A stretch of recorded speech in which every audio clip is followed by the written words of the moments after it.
I'm a huge believer in Bitcoin. Why am I a believer in Bitcoin? Just Bitcoin, not altcoin, not any other thing. Why am I a huge believer in Bitcoin? I'm a huge believer in Bitcoin because of what I talked about, that debasing of the US currency is basically worthless, right?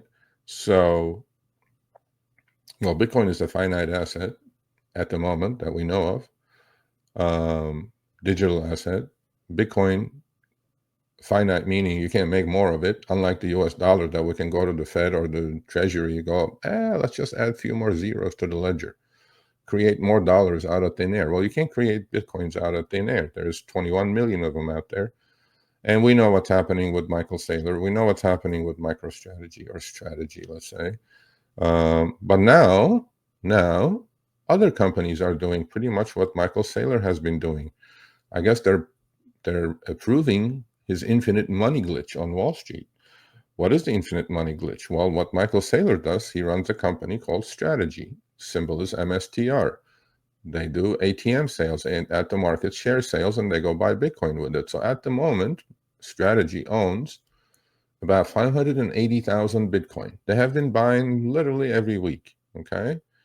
And at the current price of Bitcoin, it's worth about $62 billion. So the point I'm trying to make is, if you don't own Bitcoin and you think it's expensive at 105 and the deficit is not cut, the national debt is not brought under control, the M2 money growth keeps going up, meaning money supply keeps going up.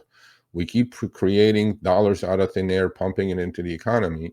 Bitcoin, gold, those two are the only savior.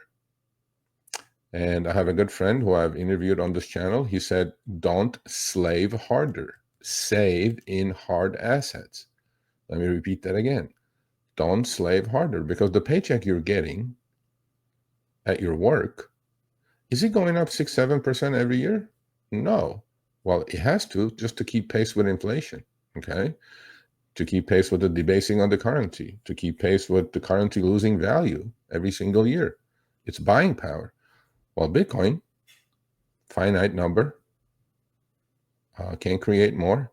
And once all the 21 million are bought, obviously some people buy and sell. But for me, Bitcoin is not to be bought and sold. I DCA Bitcoin, dollar cost average. I've been doing it every Monday religiously this whole year, but I bought my Bitcoin in 2016.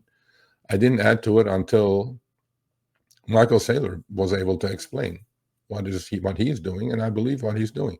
A lot of people call it a Ponzi scheme. A lot of people call this and that. I've studied it enough that I trust it. But now, who else is buying Bitcoin? And it seems like he has decoupled, actually. If you guys recall, during that crash that we had, when the market went down 20%, Bitcoin didn't even go down. And when the market came back, Bitcoin made an all-time high. Okay. Who else is buying? The president of the United States is buying Bitcoin. Not obviously himself, but he has a company called DJT. That's the symbol. It's a public company. Again, I'm sure it's in a trust. He's not doing it himself. But they announced they're going to buy $2.5 billion worth of Bitcoin. Who else is buying Bitcoin? The meme stock of meme stocks, GameStop. They announced they're buying Bitcoin. A lot of other companies are doing what MicroStrategy is doing, because they kind of go, okay, well, if we keep dollars in the US Treasury and we earn 3-4%, but inflation is 6%, we're losing money. So might as well go put it in a hard asset. Why is gold at $3,000 or $3,200? That's what's happening. People are getting rid of dollars and converting it into hard assets to keep pace with inflation and debasing of the currency. So what am I doing with it? I'm watching something called MNAV, and I don't trade MicroStrategy. I DCA and hodl Bitcoin, period. No other coin, nothing else. That's the only one that I believe. That I'm going to keep doing. But I also trade. What do I trade? I trade MicroStrategy, the proxies of MicroStrategy, which is 2x ETF of MicroStrategy, which is MSTU. And, I trade options. I trade the equity itself. But don't trade Bitcoin. Just buy and hold. Bitcoin is not to be traded. And according to Michael Saylor, he's not going to sell one Bitcoin ever. Right? Okay. Well, if everybody's buying Bitcoin. By the way, you don't have to buy Bitcoin physically itself. There is ETFs. IBIT is the BlackRock Bitcoin ETF. You can buy that. You can DCA into that. You don't need to deal with leverage products because they're very, you have to understand what you're doing there.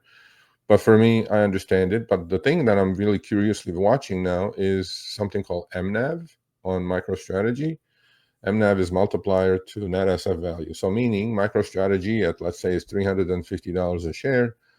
They have 270 million shares outstanding. You multiply, the share count keeps going up, by the way. They're diluting, they're offering shares into the market, convertible bonds, preferred convertibles. They're issuing all these products into the market and buying Bitcoin with it. And somebody is lending money at 0%. I would do the same thing.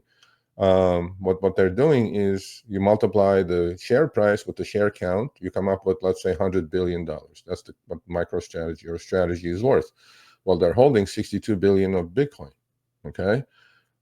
So the ratio between 62 billion, or the multiplier between 62 billion and 100 billion, is about 1.5, 1.6, 1.55. This number fluctuates. When MicroStrategy was at 410 last week, that was up to like 1.8. So for me, I figured, first of all, why is it selling above 1? It should be 1-to-1, right?